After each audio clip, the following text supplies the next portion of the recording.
I was standing at the back then, I was actually struggling. They said, build it and they'll come. I can't believe you all pitched up.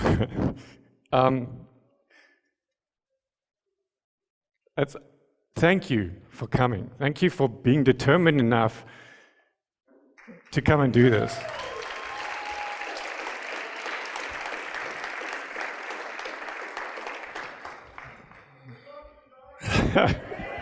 Oh, thanks, Peter. So, who of you listened to the virtual events that we did at San Diego and the Boca? A lot of you?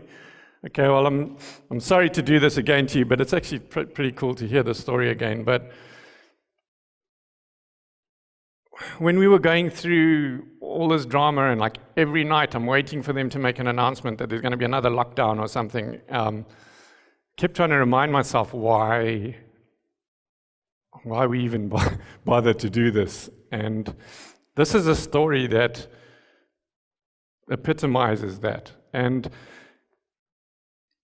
Pavla came to our very, very first event in 2016, all the way from the Czech Republic.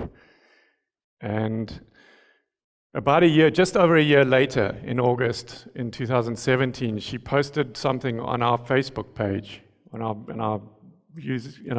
Facebook community group or something, I think. And I'm going to be like someone from kindergarten here trying to read this, but I want to read it to you the way she wrote it. She said, I'd like to share my low-carb story with you. It's been almost 4 years since I heard about low-carb ketogenic way of eating for the first time. I was fascinated and changed my diet right away with incredible results. I have started to study more to understand better. I am from Prague, Czech Republic, and there is only few information about low-carb in Czech. But I wanted to share my story and my results with other people and motivate them to think more about what their diet was.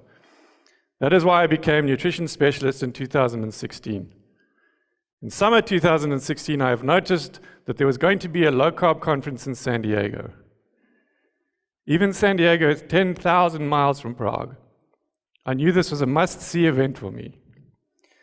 Conference was such an inspiration to me that I have started my low-carb food blog in September 2016.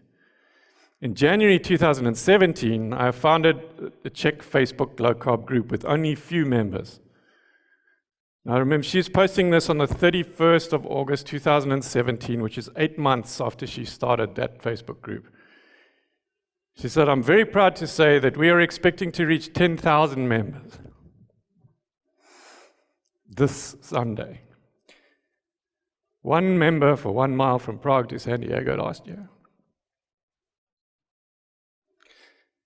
Thank you, Pam and Doug, for being such an inspiration. That's why we do this.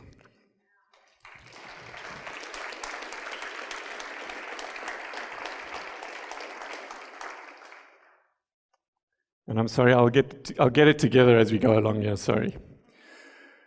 So, when we started this first event in 2016, our idea was just to put on a conference. And then everybody there was saying, when's the next one? And we said, well, there isn't a next one, this is it. And they said, no, you have to have a next one. So I stayed up all night on the Saturday night and I built a new page for the next year's event. And I offered them tickets to come back the next year at half price if they bought it within a week of the end of that conference. And it's become a tradition, which I continue to do every time, is give the people that actually bother to show up an opportunity to sign up for the next year, sight unseen, right? We don't know who the speakers are going to be or whatever, but just on faith that we're going to hopefully do as good a job as well as we did it this time. And then people asked us to come to the East Coast, and we put one on in Florida. Now we've got a regular one in Florida, and I think this is the 15th or the 16th event now that we've done. But that was the initial. That's why we started this. That was the initial thing. But then we started to become aware of how important the community was. I think it was our first one when we were in Florida. It was much smaller. The expo was like right outside the entrance to the hall and with the registration desk. So we were sitting there and I kind of could control everything, unlike the first one where it was spread all over and I was running around like a mad thing. And it was smaller and I'd done it before. And so I was a lot calmer and I was sitting there working on my computer and Pam and a couple of the other helpers were checking in some people, and there was a young girl that came, and she was in tears, and she was saying, like, I'm supposed to be a nutritionist, and I'm supposed to be coaching people, and look at me, I'm overweight, and I shouldn't be teaching people this, and I've been trying to do this low carb thing, and I believe it so much, but like my doctors doesn't want to. She's basically fired me as a patient. My husband gives me a hard time. My friends give me a hard time. I just don't belong. I shouldn't even have come. And Pam and Jean were just saying to her, no, man, seriously, just come and be here and be a part of this and see. And we just noticed her growth through that weekend. And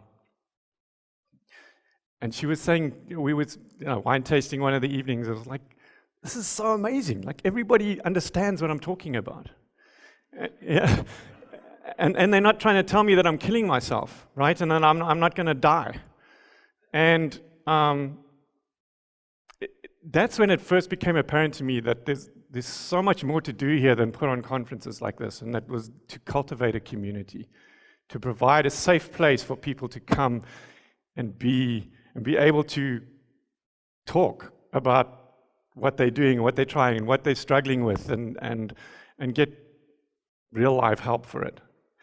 And it also then started to become even more apparent to us that this was even more important for the doctors, because if they decide to incorporate this intervention in their practice, they get judged and ostracized by their general physician community fairly severely in a lot of cases. And they also need a place to come where they can speak to other doctors and talk about what they're doing and trying out with other patients where they are also in a safe place.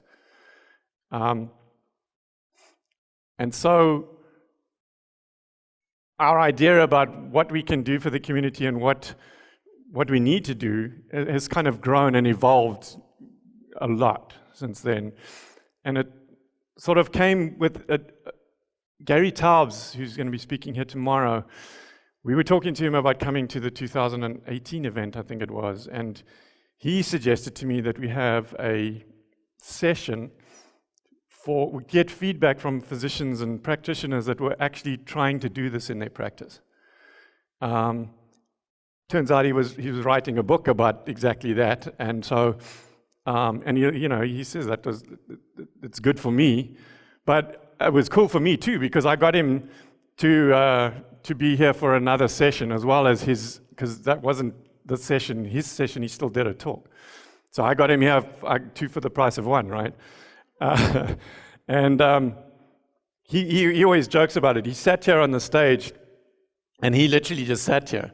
But the fact was that he was here, and he lent legitimacy to the whole session. But he had introduced me to Adele and said, why don't you get her to mediate this session? And so I started talking to her ahead of time about what we were going to do and what it was going to look like. And she dumped this thing on me about her vision of where we need to be as a community. And her big thing was about low carb needs to become not standard of care, but an alternative, at least, standard of care. And in this document that she sent me, if I can make this go, she was in a court case where it was a malpractice suit, and the judge had to explain to the jury what standard of care actually was, what it meant. And I hate people that read slides, but I'm going to do this. Standard of care is defined as providing health care in accordance with the standards of practice among members of the same healthcare profession with similar training and experience and situated in the same or similar communities at the time that care is rendered. In other words, standard of care does not come from what is taught in professional training. It doesn't come from public health policy or even clinical care guidelines, although these can be used to inform and help inform the standard of care. Rather, standard of care comes from what the community of clinicians does in the actual provision of care. So effectively, if you have to poll 100 different physicians and say, presented with this case, what would you do? Whatever that consensus is, whatever the majority of people believe or say should happen in that situation, that is standard of care, and it evolves. And a couple of words jumped out of there. Community was a big thing. And I started to think about it and think, you know what, we could actually do something like this. And so I got hold of her after the meeting that we had, and I said, listen, we need to, because her big thing was we need to develop, to start with, we need a set of clinical guidelines. And if we can get a set of clinical guidelines, it's a starting point. According to this document, it is not in and of itself, it is not standard of care. But it's a starting point where we can have these conversations and develop the consensus that then is the standard of care. And so she's been wanting to do it forever and just never had the tools to do it. So that was how we were able to combine. I had access to a lot of people. I got a panel of directors or advisors. It was about 15 from all over the world. Gary Fetke and Tim Noakes and Dave Unwin and some real icons in this community. All served and still serve on that panel of advisors for the standard of care. And she started writing this document and just kept bouncing it off this panel. And told me to shut up and keep out of it because I'm just an engineer and I don't know anything about what clinicians know. But I was happy to do that. And we published it in May the following year. So in like about 8 months, she wrote this document, went through about 1,000 iterations with this panel, and eventually came up with something that everybody said, okay, this is that we can publish this. And at the same time, she was defending her PhD thesis, finishing off and defending her PhD thesis. It was just the most astounding effort from her. And so we published it on the LowCarbUSA website. And a lot of people saw it from there and whatever, but it was never really the right place for it. And so, beginning of February last year, Tro Kalasian started writing a bunch of stuff on Twitter about how we need a professional organization for us low-carb doctors sort of thing. And I got hold of him and said, I've been trying to do something like that on LowCarbUSA, but it's not working. We get like 5 people sign up for it, you know. Let's talk about what's really needed. And so we went backwards and forwards and eventually decided that what we really need is a nonprofit that is going to be that organization. It's going to be that place for practitioners interested in metabolic health to be. That's going to be their home. And so I went out and learned how to create a nonprofit. We set up the nonprofit, got a board of directors set up for that, and got a website built, which was a nightmare. I don't even want to go there. But what was it? End of November, December or something, that we finally actually launched it last year. And it's just been a phenomenal thing. One of the big things is that now we were able to transfer the clinical guidelines under this umbrella, I think. So now it had a real home. Adele is like beside herself. She's so excited about this. Is her vision from when she was little, I think. that we would have a real home for these guidelines and a place for. We've got forums and stuff in here where these discussions can start to happen, and it's just the most amazing thing to see the Amanda Decker, are you here? So we have an accreditation process, and Amanda was one of the very first people that actually went through the process and got accredited. She now has MHP that she can add to her credentials, and I think it was on Facebook, and she had the credentials added to her name on her store, on the front of her practice, and was posting pictures about it on Facebook and that, and like, there's so many people that are now either have become metabolic health practitioners or they are working towards the accreditation, and it's just amazing to be able to help or to see that we are able to give people the backing that they need to be able to go out and practice with confidence. So this is the accreditation stuff. There's a lot of different pathways. We've got a table, an SMHP table that you can go and learn more about that as well in the expo. But right next door is the Nutrition Network, and one of the pathways to become accredited in the SMHP is an education-only pathway. So there's a bunch of different courses that you can do and go through, and if you get through all of those, then you can get accredited. You get a badge that you can display everywhere, and you can use the credentials MHP.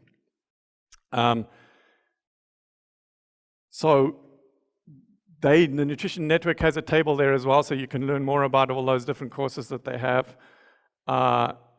And one of the other things that we have going on for the members of the SMHP, once a month we have some kind of special lecture or something that we do, a Grand Rounds talk, and allow people to really participate actively in the Q&A afterwards. We did one with Amy Berger about a month ago. And it was actually you were on it, were you? It was like a 3-hour session. Like, she spoke for about an hour, and we literally, it was about 20, 30 of us. There's a bunch of people that listened to the recordings afterwards, but live, there was about 30 of us on that call, and it was just the most incredible discussion. And so, one of the benefits, free to members. They have to pay a fee to become a member, but this is one of the benefits that is afforded to them once they are members. We're packaging them in blocks of 6 so that they qualify for 10 or 12, depending on how long these discussions go on for, from between 10 and 12 CME credits as well. So very useful. And then I just wanted to say something about this. This is me on the set of, who's watched Fat Fiction? Quite a lot of people. Okay, so those of you who haven't, I just found out like a week ago that it's come out now on YouTube. Yes, on YouTube for free. You have to sit and listen to a few adverts, so nothing's really for free.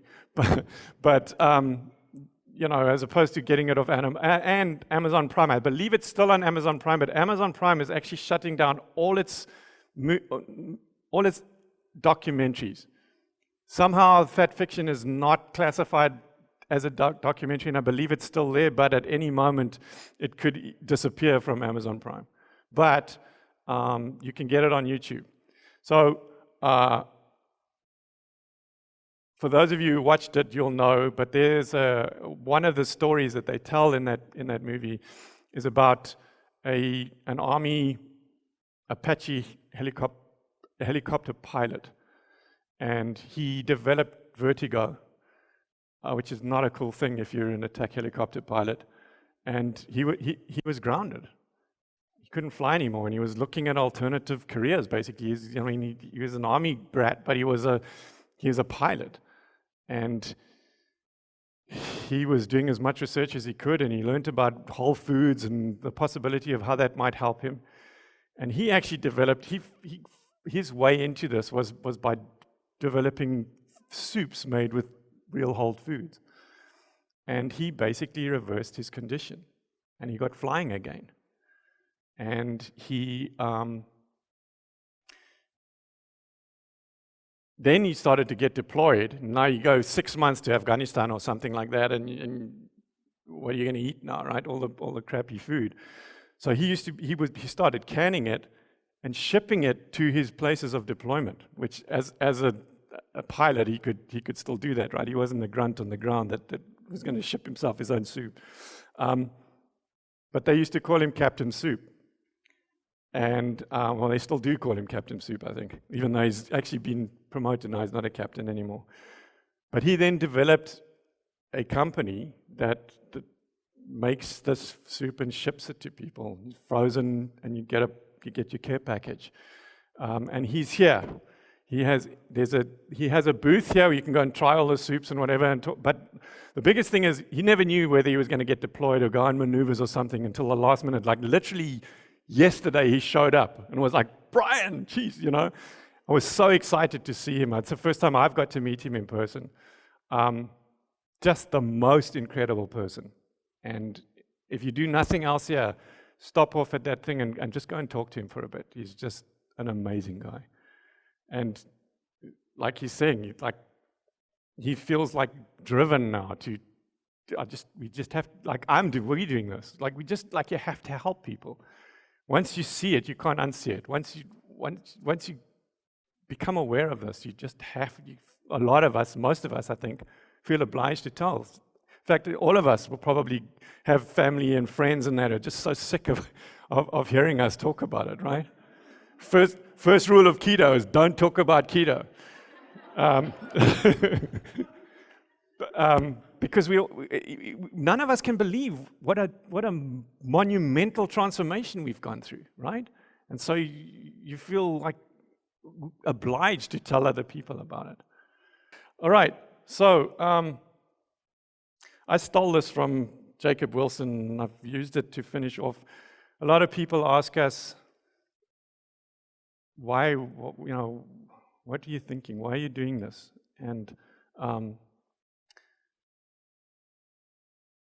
his answer to it, which I've stolen from him, is basically, if not us, then who? And if not now, then when? We have to fix this terrible problem that we've got in this world, in this country, and this is where it starts. Okay, people, enjoy this weekend. I guarantee you're going to leave this place better people than you came in, and definitely a lot more knowledgeable than when you came in. So please enjoy. Thanks.